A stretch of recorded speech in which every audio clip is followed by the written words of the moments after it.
On April 11th, Sudan is holding what should have been its first real multi-party elections in 24 years.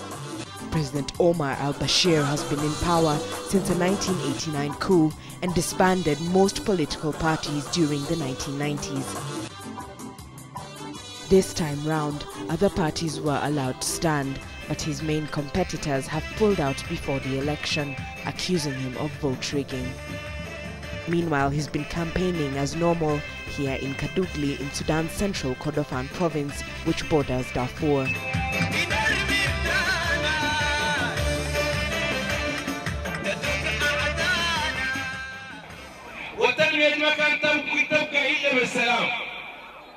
Development cannot be a reality without peace. You have lived through some difficult times, and I ask God not to let another war break out here. We survived during the war, when there was hunger and sickness.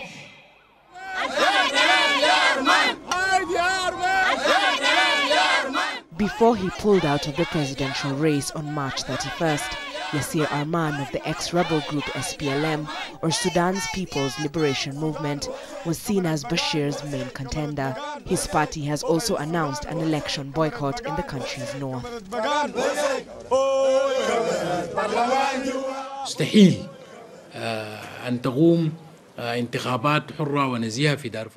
is impossible for free and fair elections in Darfur. The emergency security in Darfur does not permit free and fair elections, and so it is impossible that the elections are free and fair.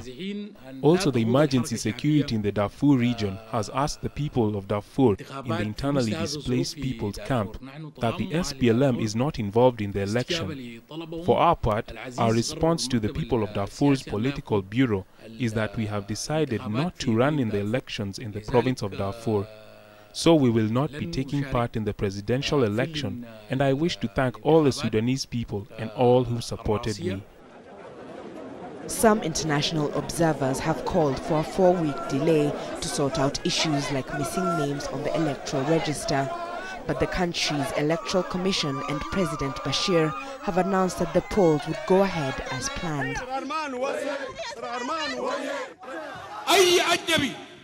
We brought these organizations from outside to monitor the elections. But if they ask for them to be delayed, we will throw them out.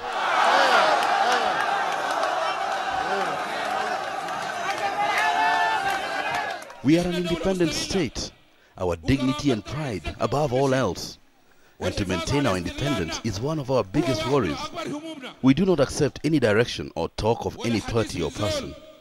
Whoever wants to stand by our side and help us is most welcome. But if someone wants to rule or control us, if they interfere in our affairs, we will cut their fingers off and stamp on them, and then throw them out. In the capital, Khartoum, there were mixed reactions to the call for an election delay. The peace in Sudan is related to these elections, and these elections give the Sudanese citizens freedom to voice his opinion. We are against the boycott, and the election should be done on time. The election should be delayed. Many voters don't know the programs for the candidates, and many parties could not state their agenda because there's no freedom in the country. No freedom and not enough time, and the government puts many obstacles in the way of parties who want to stand. We hope there will be fair and peaceful elections. There shouldn't be any boycott, and the elections should take place. The election is a crucial step ahead of a referendum scheduled for 2011, in which the people of South Sudan can vote on their independence. It was a provision of the 2005 Comprehensive Peace Deal that ended 2 decades of war between South Sudan's SPLM rebel movement and the Northern Khartoum government. The conflict claimed over 2 million lives and displaced about 4 million others.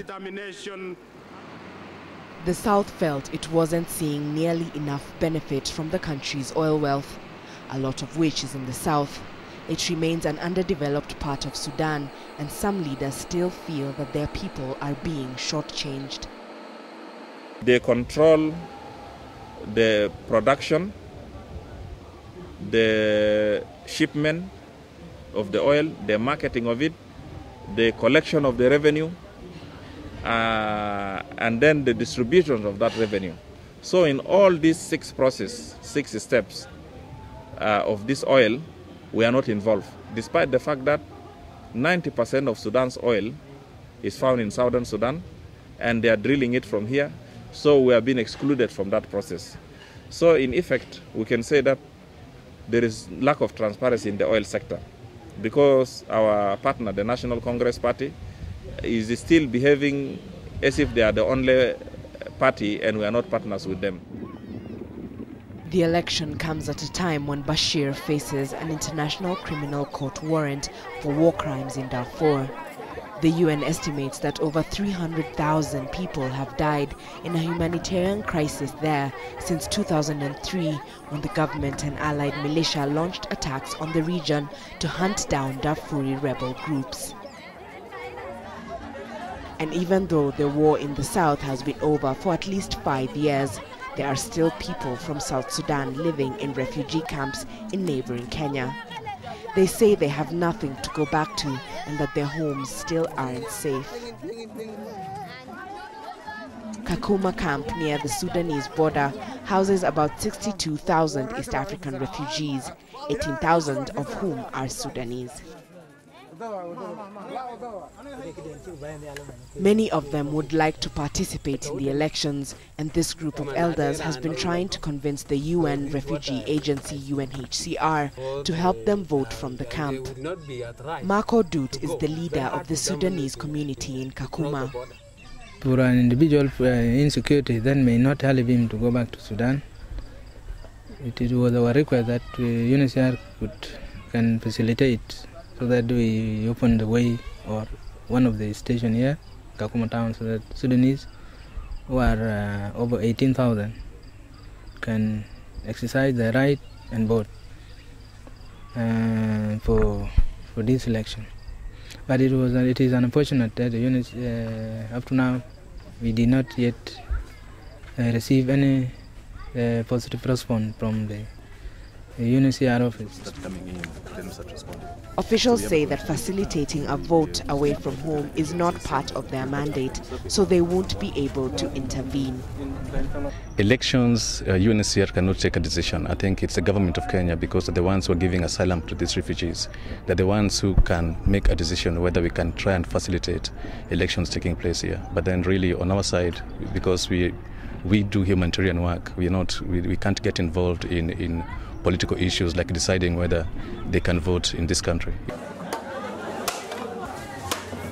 The UN says there are chances that the situation in Sudan may deteriorate and are making contingency plans to cater for over 10,000 Sudanese nationals who may seek refuge in Kenya again. Many in Sudan have been looking forward to taking part in a democratic process all their lives. But with the political struggle that has preceded the polls, these elections are unlikely to truly represent the hopes of the people.